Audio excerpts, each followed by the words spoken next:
it's your two favorite hosts, Geo and Dr. Prince. Welcome to the fourth season of the GeoTrip. It's exciting to be back, and we are very grateful to you, our old and new listeners, who have chosen to rock with us. Unintended. Today's recording is special as it serves to be a reintroduction to us, catch you up on what we've been up to. We know it seems like it's been a while, but think about it, we're in geologic time here.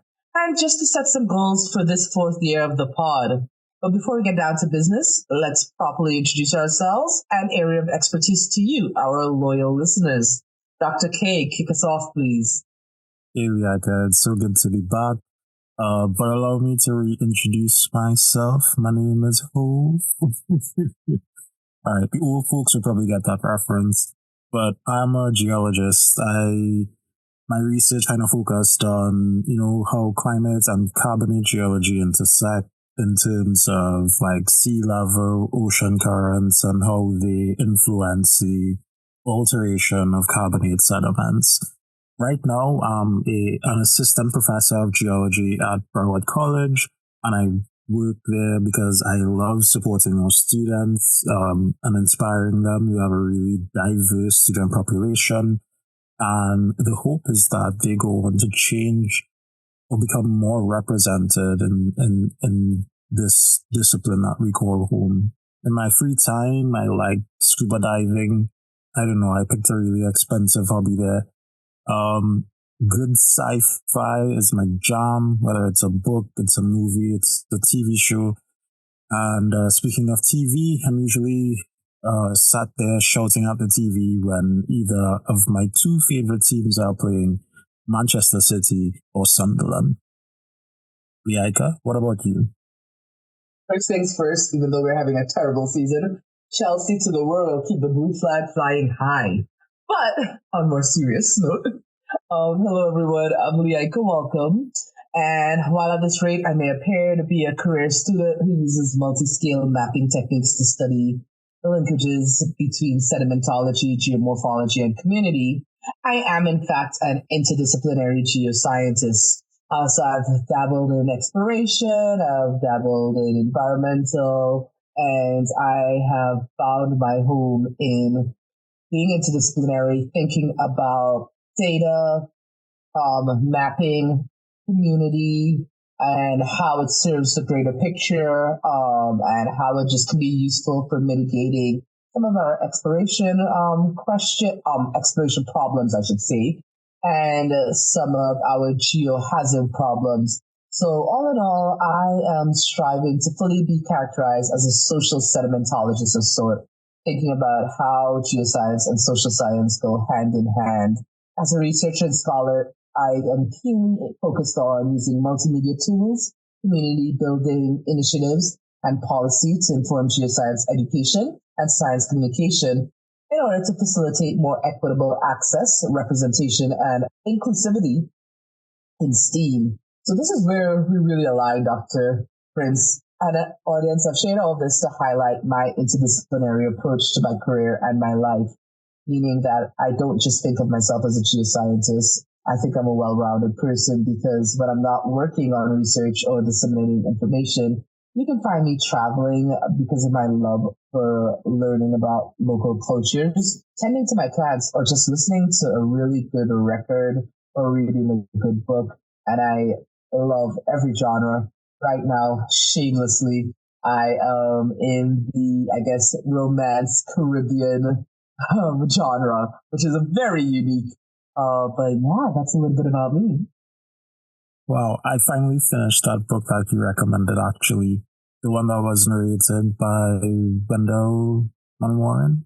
Oh, did you? Yes, it was exquisite. It was so good. Oh my goodness. A shout out to Trini, author. I feel like we should just kind of plug the book. We Are Birds is still a book that haunts me, that in a good way. Like, her writing is exceptional, but I don't want to go down the rabbit hole. But I'm so glad you finished it. Score one for Yaika. That was a pretty good recommendation. Terrible choice in football teams, but good taste in books. Wow, low blow, Dr. Prince. I feel like we need to go to the geology, the geosciences now. we gotta maintain this relationship because If you're attacking my team, we're gonna have a few choice words for each other. Yeah, yeah. Well, last thing I'll say on that is that your team is where you're at right now, having a semi-decent season because of Manchester City. So you're welcome for Cole Palmer. I didn't want to say anything, but I'm glad you took it there and you recognized. Just letting our audience know that you are a fair man. You make good observations. Maybe this is why we get along, even though, you don't know how to pick a football side. But yes, let's talk about geosciences. Let's talk about your geo story. Maybe that will be better. Oh, what first got me interested in the geosciences? Some of you may have heard this story before, but the others that haven't, I always wanted to be outdoors when I was younger. I was an avid geography student. I took it in high school. I had some wonderful teachers that really got me excited about the geosciences. And to be honest, I didn't have a clue that that was something that you could like legitimately make a career out of. Until one day our teacher brought in like a little pamphlet with geoscience careers, and I started kind of looking them up like, maybe not this one, maybe not that one. And then I stumbled on geology, and I haven't looked back since. But I think what really kind of cemented it for me was there was this article in the local newspaper, the Express, where they profiled a female geoscientist, and she talked about her work in a way that really made it connect with me. She made it important. There was a sense of national pride in being able to contribute to this industry that was like the backbone of Trinidad's economy. And that's where the career choice was cemented for me. What about you, Erica? Wow, national pride. I mean, that is such a huge part of it, especially for those of us from Trinidad and Tobago. So I love that because it kind of intertwines or intersects with my story a little bit. My love of the geosciences is actually birthed in a mixture of a familial tradition and national pride. So instead of tradition, I should say legacy, I guess. A shout out to my dad, one of the loves of my life. His work within the industry, an engineer who has a strong legacy, being one of the first Afro-Trinidadians, something I don't really talk about, to own his own shallow rig in South Trinidad. So I grew up driving through the fields of Palo Secos on a Sunday with him and my mom, and then eventually my little sister after or before ice cream Sundays, after spending some time at my grandparents' house in Labray. And so seeing the pumping jacks and being fascinated because, I mean, for those of us who have that oil field history or understanding, we know that they're affectionately called horses. So seeing the horses going up and down and trying to figure out exactly what they do and how they work was really deeply rooted within me from childhood. One of my first things I did when I got my biggest Lego set to date as a child was build a makeshift oil field with Barbie wearing her little cap that I made out of cardboard and toilet roll because she was walking, doing maintenance without no PPP or without any PPE. Sorry. Sorry, so much emotions coming back thinking about it, but without Barbie wearing the proper PPE, she was there walking through surveying, and I knew that had to be me. I wanted that to be me. And so I birthed from chasing black gold, which was the first project I ever turned in on my own. It was my capstone project in primary school at Southampton Private before I graduated and went to secondary school. And that just kind of set the trajectory. So between those fond memories with my dad and my mom just encouraging me to pursue science and supporting my love of science, I had the Tell Me Why collections, for those of you that kind of dates me. That really got me there.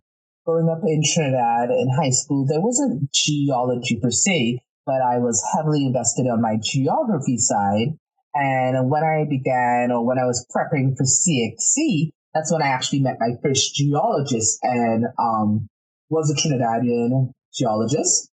So again, shout out to our national pride. There are many major oil and gas corporations through our respective childhoods because Karen, you and I are on that same age group. And, seeing them and hearing about the experiences and all the exciting things that they were doing, that further enforced that, oh my goodness, geology is its own separate field. Let me look into this. I don't need to try to go like the engineering route per se or stay on the geography side. And please note, listeners, there is a difference between geography and geology. It was just because of my high school and primary school background. It took me a minute to get familiar and really get into the specifics of what I wanted to do. So that by the time that I began college, I knew what I wanted to do that very first semester, went in and I declared myself a geoscience major. And it's just kind of evolved from there because aside from all that, one of my loves is actually thinking about geopolitics and community, how what we're doing within the earth, how we're exploring it, how it really impacts humanity, but also how did community or settling or settlers really influence or change the dynamics of what we're looking at. And a really good example of this thought process or what I try to do or think of is kind of what's happening right now with the flooding in Dubai. And that's a whole other conversation for another day, but it's kind of just when we alter and influence certain things, what are the results going to be? And that's where I come in with that social side of what I do or what I think about as a scientist. So even though I love my sedimentology and geomorphology, I love community and community building even more. And so I've now got to a place in my career, professionally and academically, where I'm able to actually link these or integrate these and think of larger scale pictures. So I guess we kind of both knew really early on that we wanted to be geologists. For me, at least, getting a PhD wasn't really on the cards because, like, a master's degree is what you need to work as, like, a petroleum geologist, right? Which is what I wanted to be. But through circumstance, listen, geology is great. Working in the oil industry, ethical considerations aside, you work with some really smart people on really important projects, and that's kind of where I wanted to be. And I didn't need a PhD necessarily to do that. But the thing about working in that industry, it's very cyclical and sometimes quite fickle because it's really dependent on what the price of oil and gas is, right? And my luck would just so have it that every time I graduated, the oil price would absolutely tank, right? It would drop like a rock. So that's kind of what prompted me to go back to school, get my PhD. I don't regret it because it ended up setting me on the path to where I am now, and I feel really fulfilled in the job that I have. Or was that kind of something that you always envisioned for yourself, Riaika, that you'd continue on in academia to the point of getting your PhD? And I feel like that's such a loaded question, especially since my PhD story is turning out to be really non-traditional. So in the back of my mind, I had certain uncertainties. I knew that I wanted to work in industry. I knew that I wanted to give back to students who looked or felt like me within the field. And I didn't know how I was going to do it. But it just so happened through my career, I've met several amazing geoscientists through various professional developments and personal relationships. One of those personal relationships, which I still hold near and dear to my heart, and he still actually works in oil and gas. So he's from Trinidad and Tobago. He introduced me or really got me into thinking about big picture, what do I want, combining things and living my best self as a geoscientist. And I know it sounds a little bit naive, but his friendship and a friendship with another colleague who they both actually happen to share the same advisor led me to my current advisor. And my current advisor is just one of those phenoms in the geosciences where she built up this amazing reputation for all the industry and corporate work she did and smoothly transitioned into academia where she's still a force to be reckoned with. And so that kind of led me to start really mapping out what my trajectory would be. And that's what led me to considering the PhD. That and just my burning desire, which is also my Achilles heel, to learn more. Because sometimes it gets to me where I'm like, okay, I want to learn how to do everything myself instead of necessarily valuing outsourcing.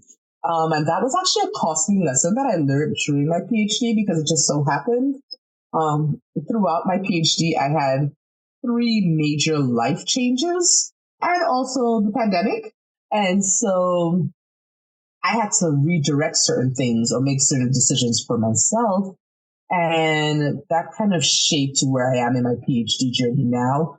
And that's kind of the fuel where even though I feel like my path has, or even though I feel like my time frame has now stretched exponentially, I am still resilient in completing this because it's needed for the bigger picture, or it's led me into these pathways and these opportunities that I didn't necessarily know or understand prior to embarking on this journey. Like I thought it was going to just be, I'm going to go do this PhD because I loved this trajectory of the career. I wanted to go definitively industry into academia and have these amazing experiences and knowledge to set with students. And that's not necessarily where I'm going right now. It's like there's bumps and curves, but it's such a learning degree that I wouldn't trade it for the world.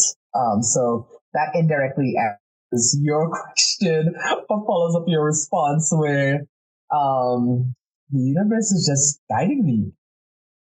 And I would add to that, as someone who is crazy to think about it, 4 years now finished. Yeah, we count time in years post PhD now.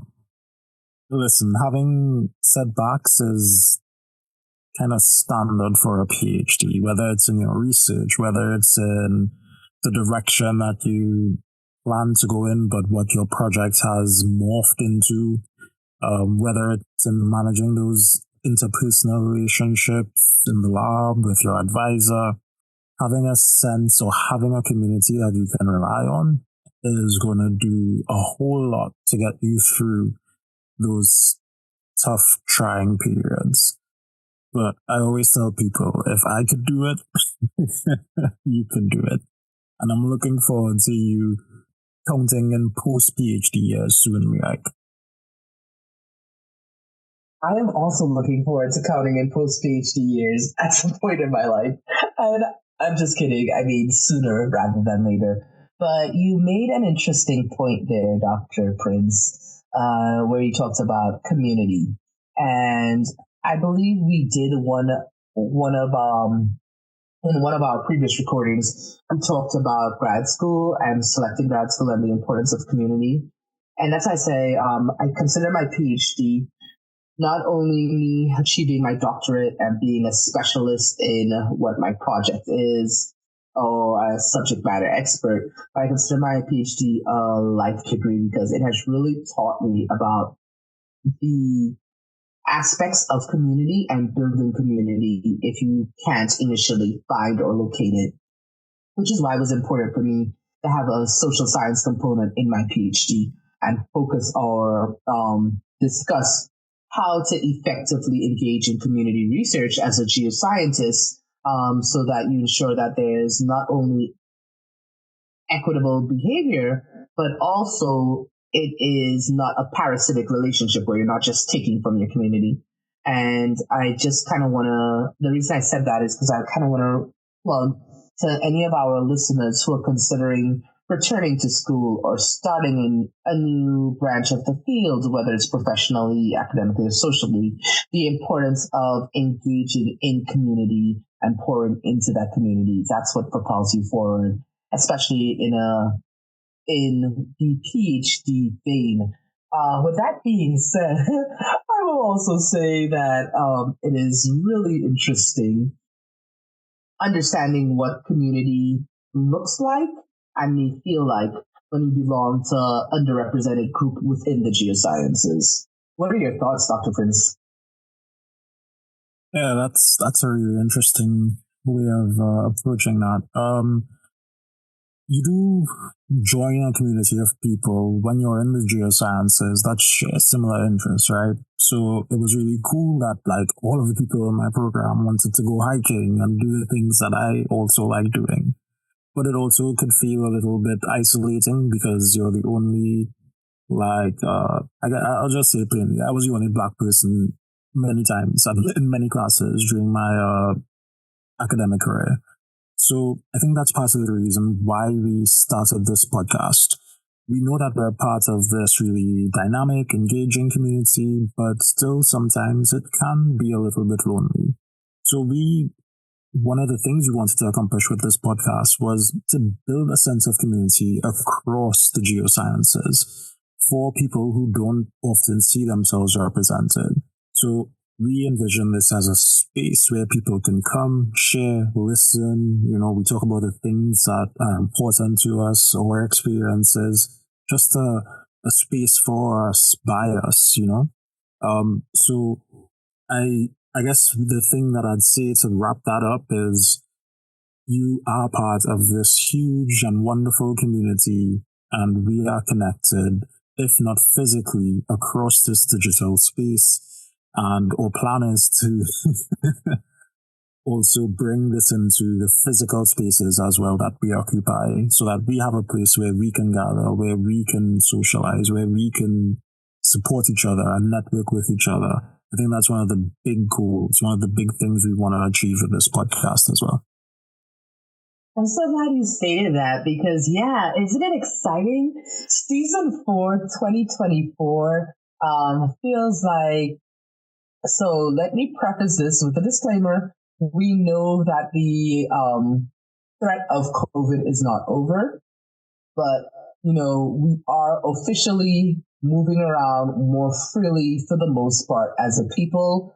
Whether we are masking or not, I am still masking in public spaces. I just want to put that out there for most days. But what it is, or why I'm mentioning this, is because, like you said, we are now moving this podcast that we birthed out of necessity during the pandemic. So it actually took us 3 years to meet in person, but we're now moving to regularize having some in-person appearances by showing up at the various geoscience conferences to support our fellow affinity group members and record and document and archive, because one of my favorite aspects of the GeoTrip, our podcast, our baby, is how we appreciate and value storytelling as a means of communicating and disseminating science. So with that being said, season 4, 2024, oh my gosh, I did not even realize the alignment there. We will be at NABG's meeting. We will be at AGU. We will be at GSA. Hoping to follow that up in the following years for our other fellow conferences like SACNIS and so many, many more. Just kind of depends on where we go in terms of receiving funding and assistance. But we're going to be at all these conferences so that our fellow colleagues and friends have a moment to sit down, share their stories, share their technical expertise, and amplify it, and just kind of, again, continue to build community, both in our virtual space when we do recordings and also in the physical spaces of conferences. Also, with that being said, Dr. Prince and myself, we not too long, I want to say fresh off, but it's a month already. I don't know where the time is going. We just went to the Black in X leadership meeting. Dr. Prince, what were your thoughts on that? You hear that term black excellence thrown around, but to be in the room with all of these other organizations that had like a similar genesis, a similar birthing to us, coming out of the experiences of 2020 and recognizing the need to highlight like Black people operating in these spaces.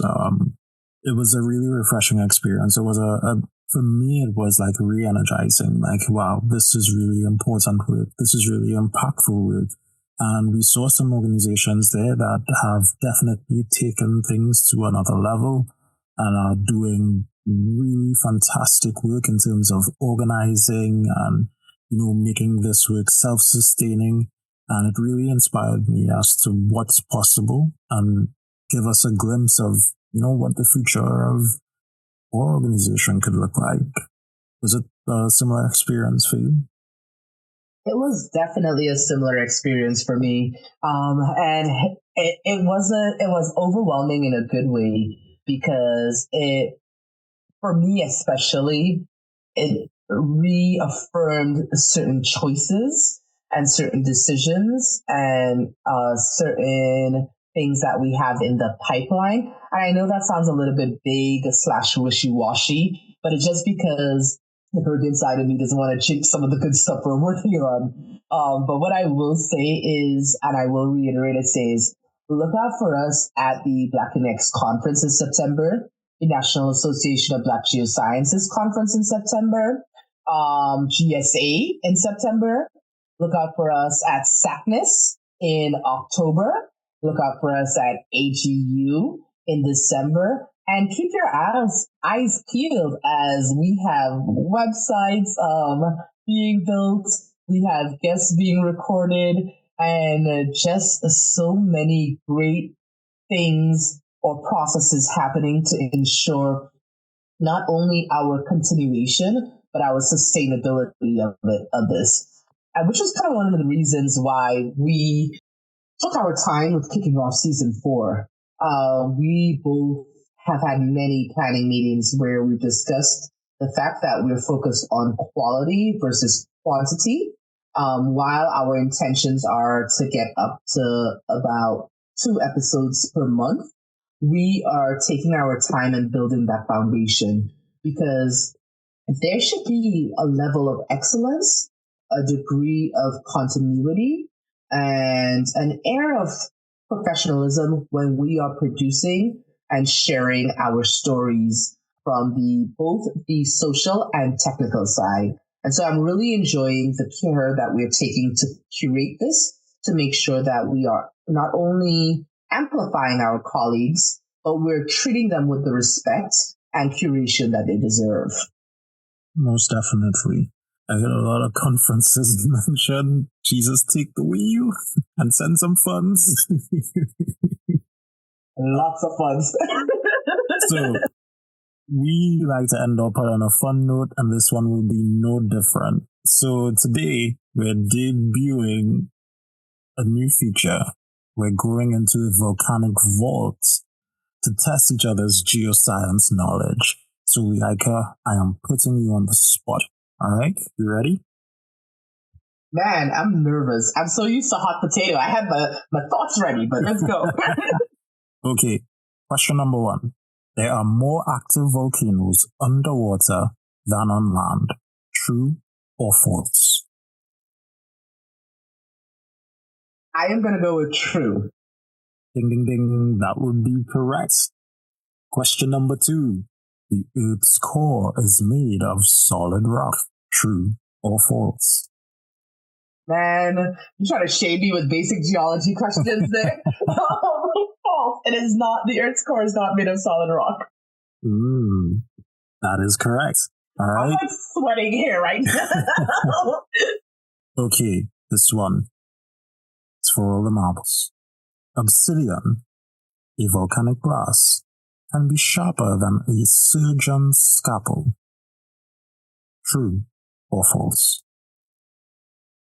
I want to say false because I feel like chert is more of the answer because I've lost many plants in the field to chert. But I also think about when volcanoes erupt and those shards. So let's go with true. True. And that, my friend, is how you do it. A perfect score. 3 out of 3. Very well done, Leika. You were paying attention in all of those classes. Who knew that knowledge would come in so handy? Oh my goodness. Terrible. With that being said, do I get an opportunity to put you on the spot for a little quick fire geology? Well, you have set the bar very high. But let's go. Let's do it.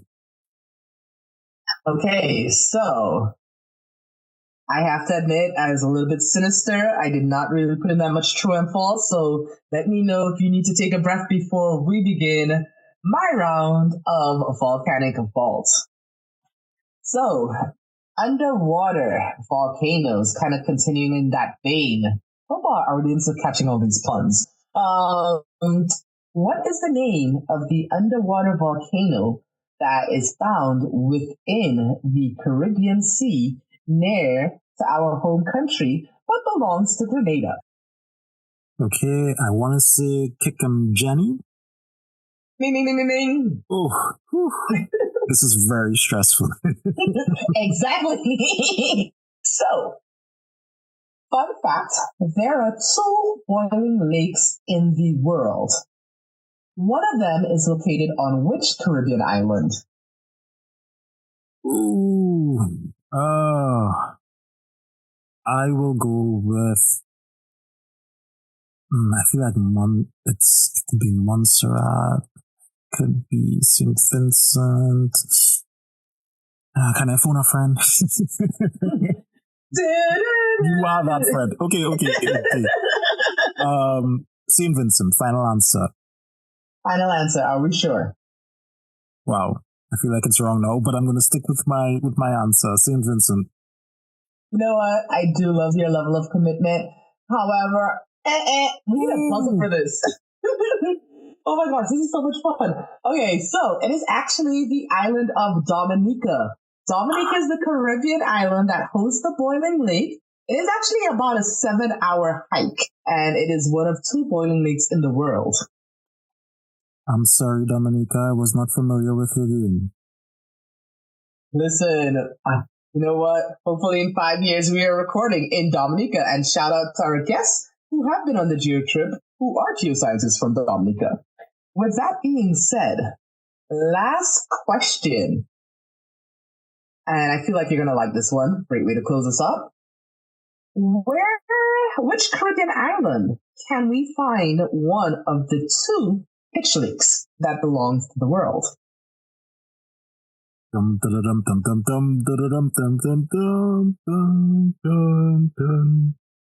Trinidad and Tobago. Yay! Yeah, my training passport would have been revoked if I didn't answer that question correctly. Listen, I was sitting there sweating. I was like, he better remember South Trinidad. You would have edited that out, okay? I would not let that stand.